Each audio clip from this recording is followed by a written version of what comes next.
We know that our lives are filled with so many different seasons. So, how do we live life well with all that each season has to bring? In Ecclesiastes 3, the writer has some advice for us. So, stay tuned.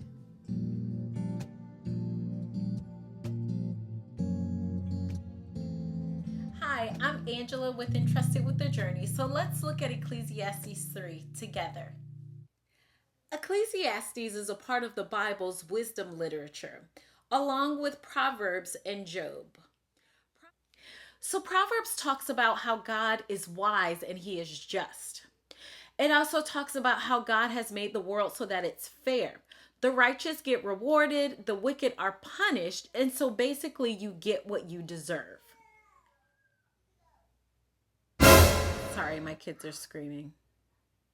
Ecclesiastes is then the critic to Proverbs. Ecclesiastes says, well, people don't always get what they deserve. Life is unpredictable and hard to comprehend. So then in the book of Job, the question then becomes, so is God really wise and is he really just? And then it goes on and it talks about suffering. So the book of Ecclesiastes in chapter 1 starts like this. The words of the teacher, son of David, king in Jerusalem. Meaningless, meaningless, says the teacher, utterly meaningless. Everything is meaningless. What do people gain from all their labor at which they toil under the sun?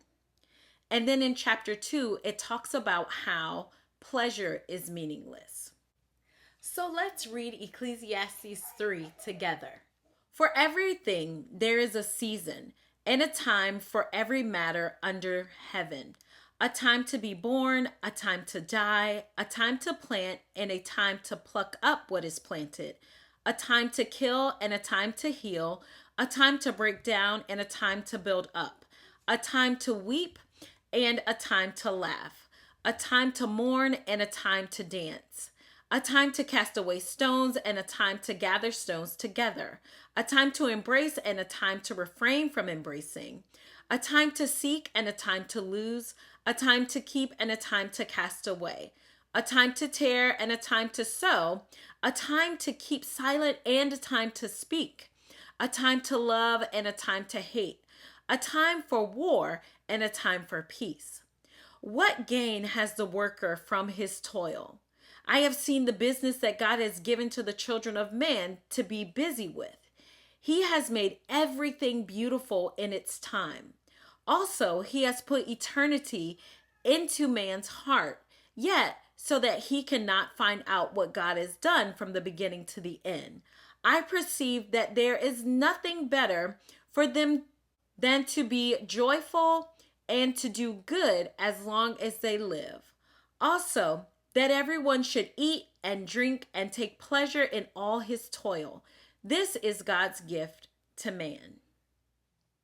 So in chapter 1 of Ecclesiastes, we hear this word repeated, meaningless. In the Hebrew, that word translates to hevel. Hevel, hevel, everything is utterly hevel. So the Hebrew word hevel, when translated into English, means like vapor or smoke. So when you think about steam or vapor coming up, right, you try to grab it, but you're not able to. It seems like it's solid, but it's not. The writer of Ecclesiastes describes life as hevel, right? So life is very unpredictable. Life is temporary. Life is fleeting. It's like an enigma or a paradox.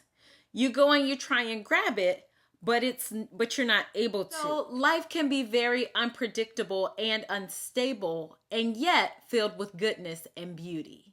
So the way that time is described throughout chapter 3 is through different seasons and through different activities.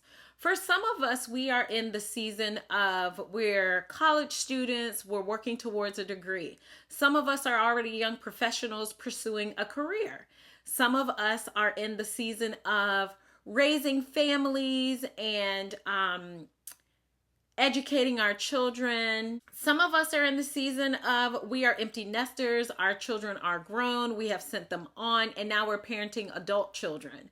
Others of us are in a season of we're starting a new business. Some of us are in the season of being single and hoping for marriage. We're in a season of waiting. It's so important to identify the season that you're in, to know that God has you in your particular season on purpose and for a purpose.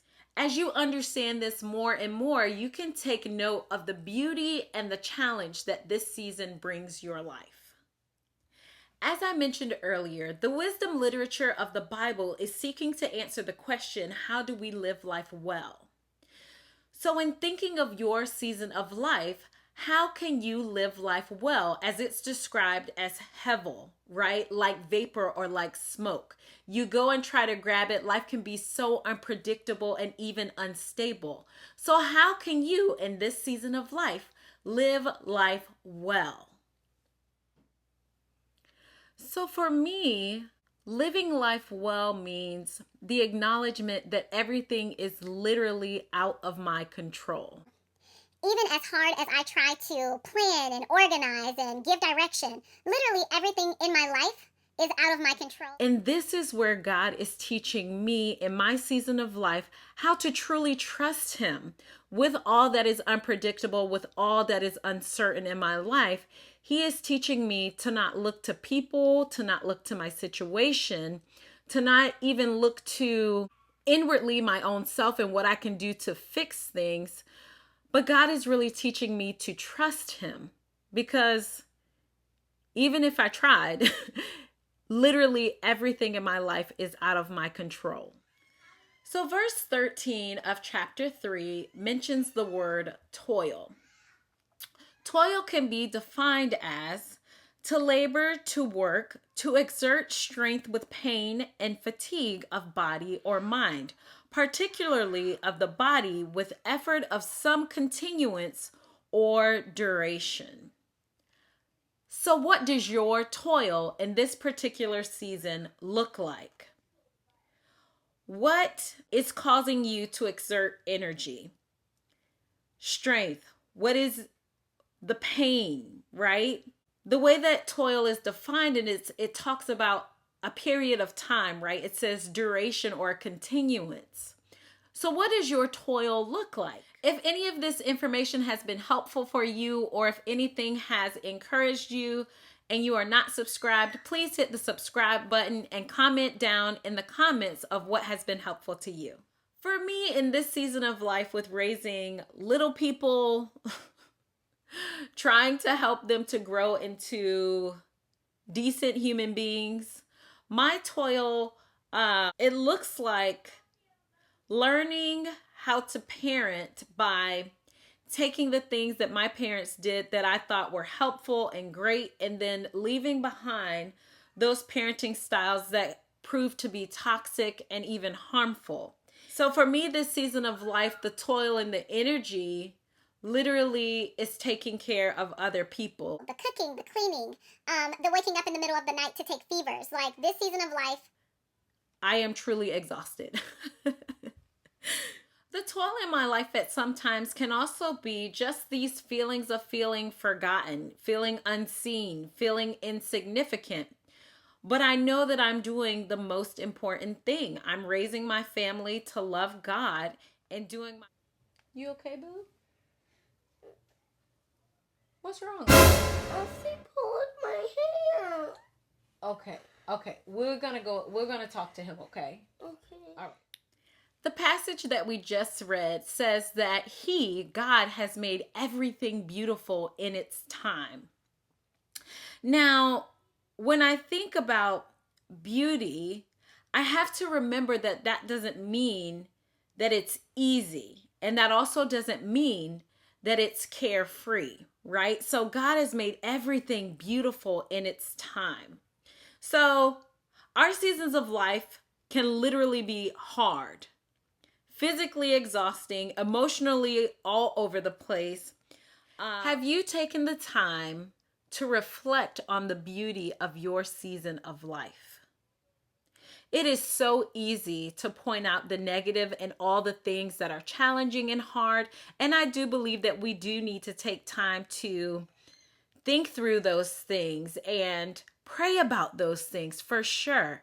But have you taken the time out to reflect on the goodness of God in your season of life and the beauty that He's allowing you to see in your season of life?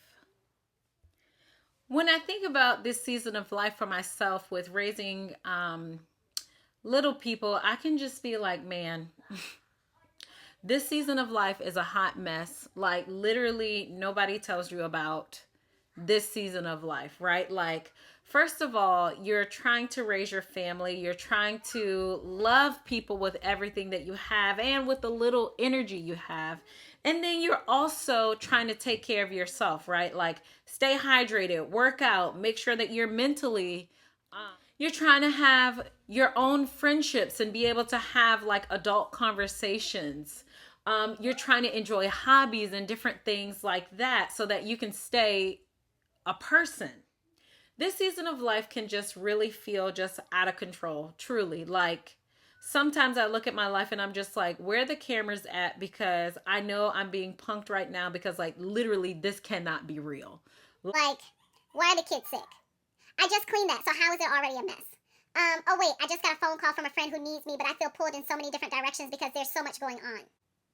Why are these kids in here misbehaving? Like, I literally know that they know better. I am not understanding why they're showing out like this. Why aren't these kids taking a nap? Like, literally, I wish somebody would tell me to take a nap, okay? Because that'd be the last time you see me. Truly. It is literally so easy to point out all the negative and all the things that you wish were different. I just shared just a few, and I promise you I could go on, but I won't. So, what is the beauty in your toil? The beauty for me that I'm learning in this season of life is that God is not done with me. God is still molding me and creating me into the woman that He wants me to be. I am evolving, I'm learning, and I'm growing. At the same time, I'm also learning more about God and His character. And I'm starting to see more and more of His goodness as I take the time to reflect the beauty in my toil. God is showing me how to enjoy the simple things in life as I trust Him. Ecclesiastes 3 teaches us that enjoying the simple things in life is such a gift from God. Things like good food, friendship, community, great weather, family. All of these things are simple but good gifts from our Father in heaven. When we totally trust God, we can enjoy life as it's actually happening and as we are experiencing it, not what we think it's supposed to look like or what it should be. And so that's my prayer for you. Jot down in the comments if there's any bit of beauty in your season of life that you would like to share with our community. No matter what your season is or where God has placed you, know that you are there for a purpose. You are there on purpose. God sees you. God loves you. And I pray that as you trust God, that you are truly able to see the beauty in your season. Thank you for listening, and until next time, bye.